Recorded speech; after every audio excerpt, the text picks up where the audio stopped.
Это также причина, по которой мы ссоримся друг с другом, потому что мы верим в ложь. Далее Иаков указывает нам на 4 вещи, которые нам нужно сделать, чтобы прекратить сражаться друг с другом в нашем доме. Когда у нас все это будет, мы будем по-настоящему счастливы. Итак, первое, что мы должны сделать, если мы хотим перестать постоянно ссориться, особенно дома, это перестать верить в ложь дьявола. Мы должны перестать верить в то, что погоня за исполнением всех моих желаний и получение удовольствия в жизни – это принесет мне счастье и удовлетворение. Люди, это ложь.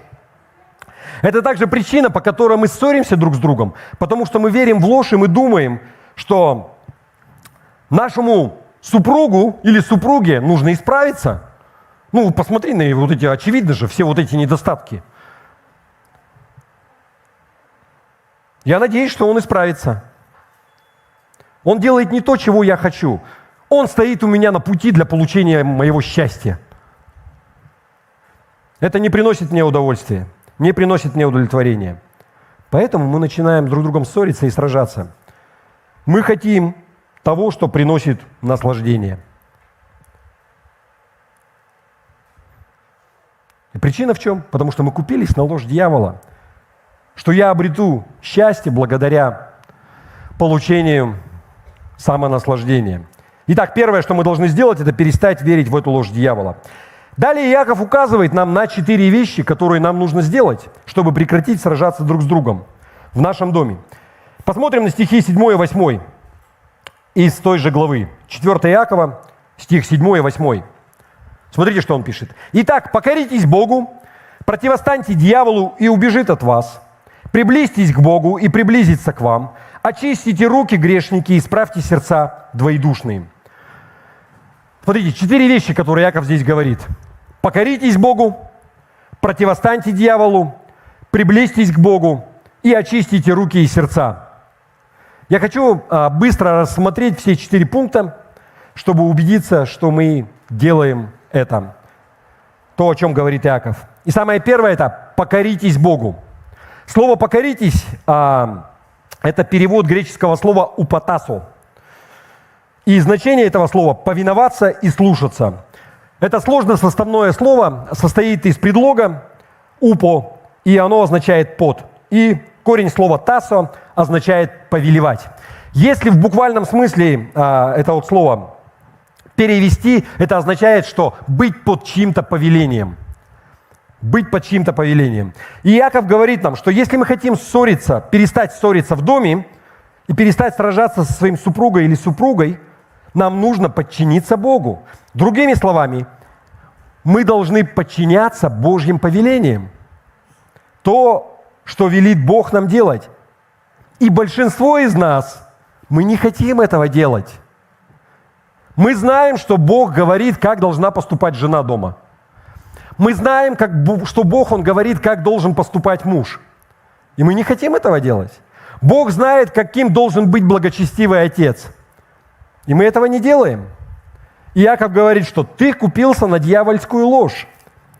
Вся ирония заключается в том, что ты тратишь свою жизнь. Ты борешься и споришь, и ругаешься, чтобы получить то, что, по твоему мнению, принесет тебе счастье и удовлетворение. А это не так. Итак, первое, что нам нужно сделать, это перестать верить в эту ложь. Да? Затем нам нужно подчиниться Богу. Нам нужно делать то, что Бог, Он нам говорит. Как мужу, как жене, как ребенку в семье. Потому что в Библии это есть.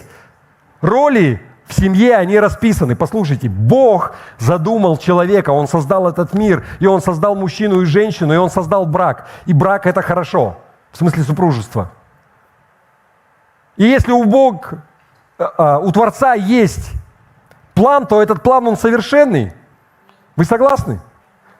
И на самом деле не стоит ли попробовать и делать то, что Бог, Он говорит, и испытать его, и посмотреть, а может быть оно как-то вот по-другому начнет складываться. Итак, первое – перестать верить в ложь. Второе – подчиниться Богу.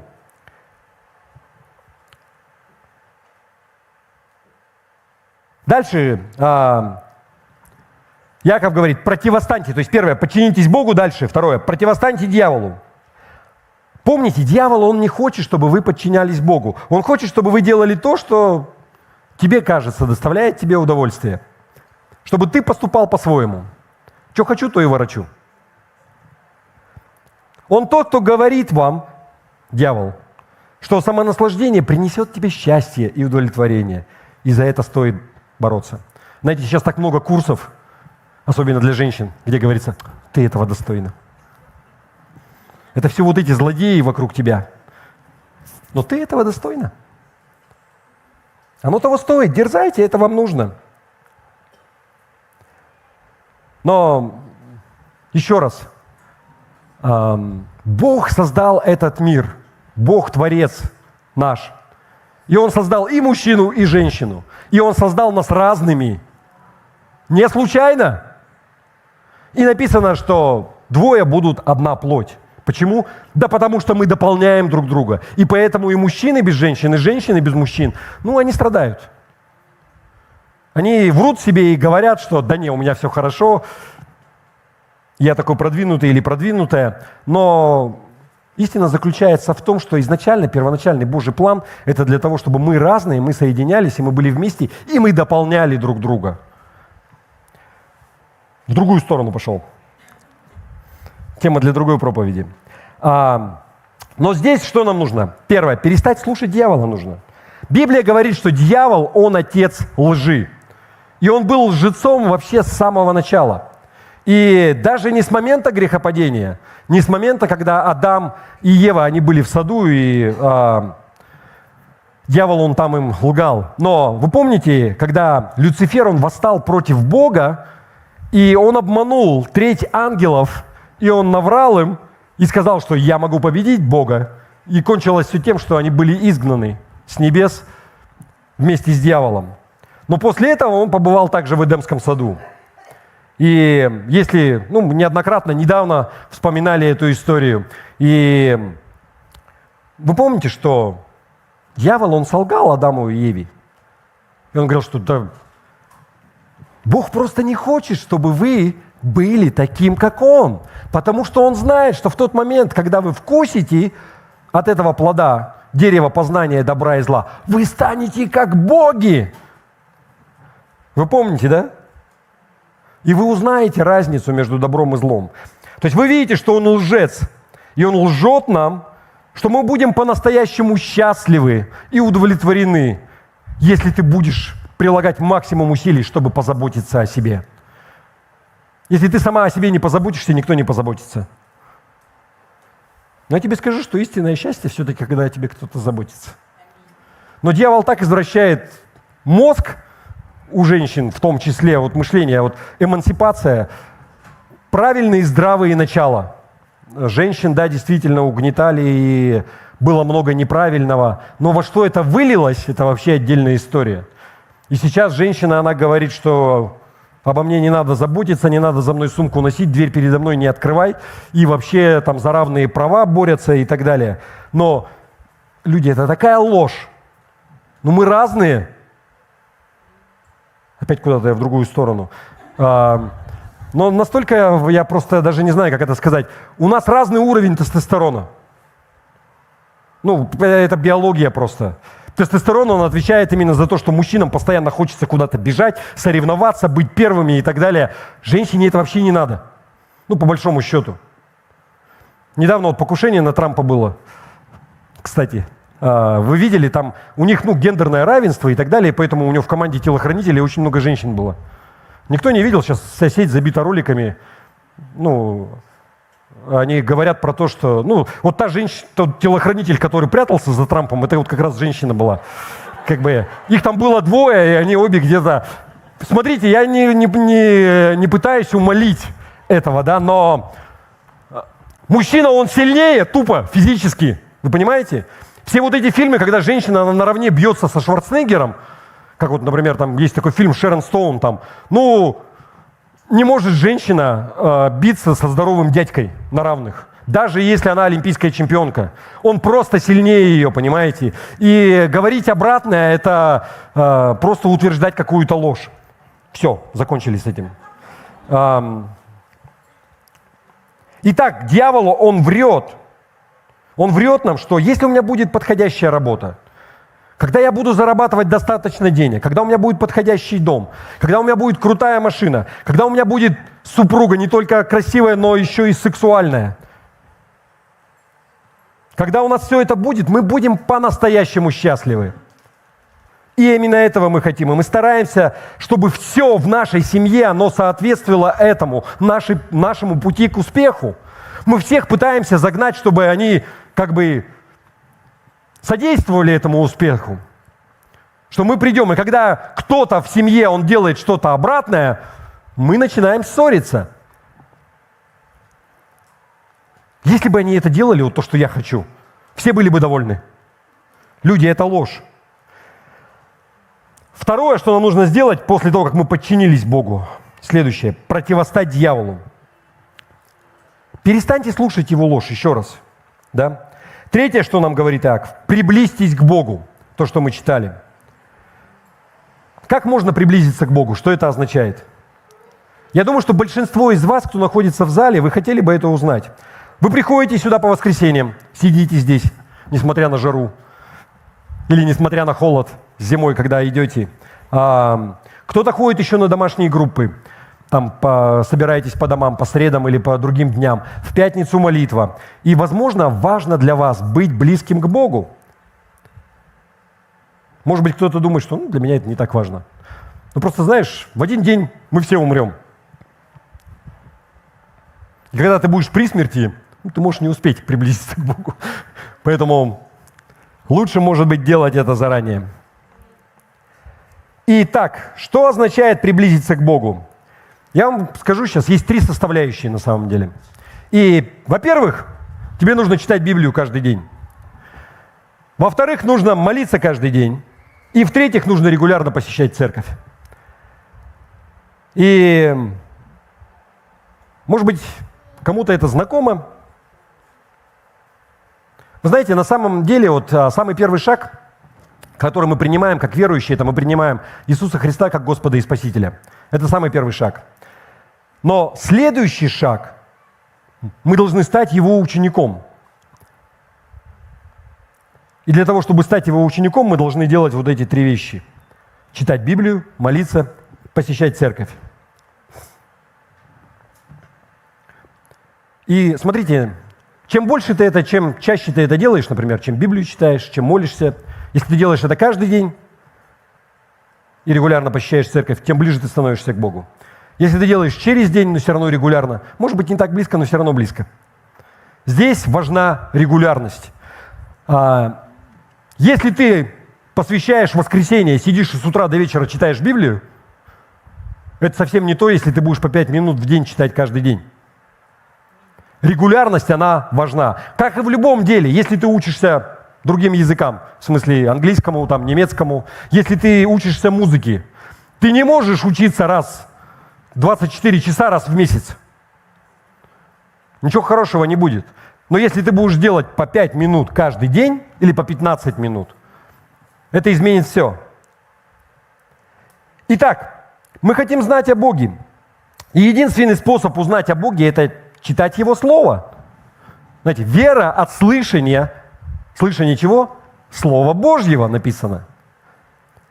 Это Его послание к нам. Это то, что Бог, Он нам дал, то, что Он нам говорит.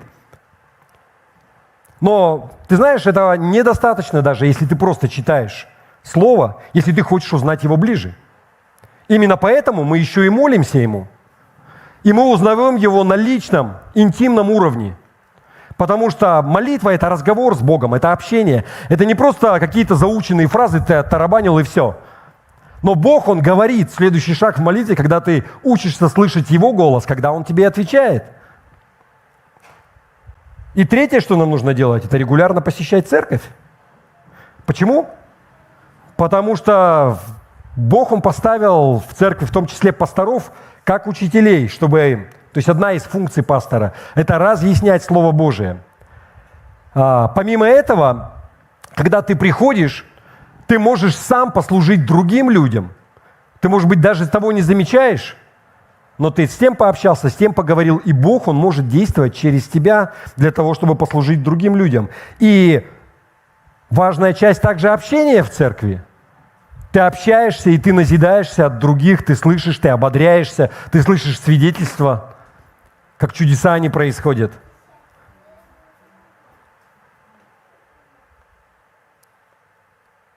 Я часто слышал такую версию, что люди, они говорят, я же могу быть верующим и не ходить в церковь. Да? Ты можешь получить спасение, не ходя в церковь. Ты можешь принять Христа. Мы спасаемся верою. Но ты никогда не войдешь в полноту того, у тебя не будет таких близких отношений с Богом без церкви, без собрания святых, без того, чтобы быть в общении и служить кому-то. Давайте мы посмотрим Деяния апостолов, 1 глава, 8 стих. Иисус здесь говорил, что «Вы примете силу, когда сойдет на вас Дух Святой, и будете мне свидетелями и в Иерусалиме, и во всей Иудее, и Самарии, и даже до края земли». Все знаете это местописание. Я хочу обратить ваше внимание, что Дух Святой дает силу человеку. Дает для чего?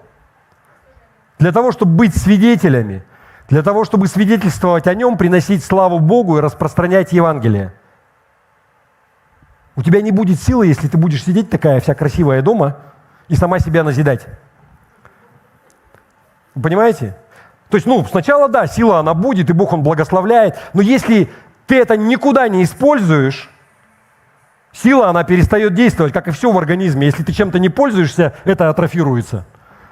То же самое сила Божия, она не для того, чтобы только ты сам себя назидал, холил или лелеял, но она для того, чтобы ты приносил славу Богу, и ты служил кому-то другому. И тогда будет сила Духа Святого, тогда будут чудеса, тогда будет сила в том, что ты делаешь, сила в том, что ты говоришь. То же самое касается добрых и хороших дел. Мы, как верующие, как христиане, да, мы призваны нести доброе, светлое в этот мир. Но если в конечном итоге ты просто уходишь в благотворительность какую-то, это хорошо, да, служить обществу. Но если в конечном итоге это не приносит славу Богу, если это не приносит, не служит тому, чтобы распространять благую весть, распространять Евангелие, со временем силы Божией в этом не будет. Ты будешь делать все своими силами, и вполне может быть это будет успешно.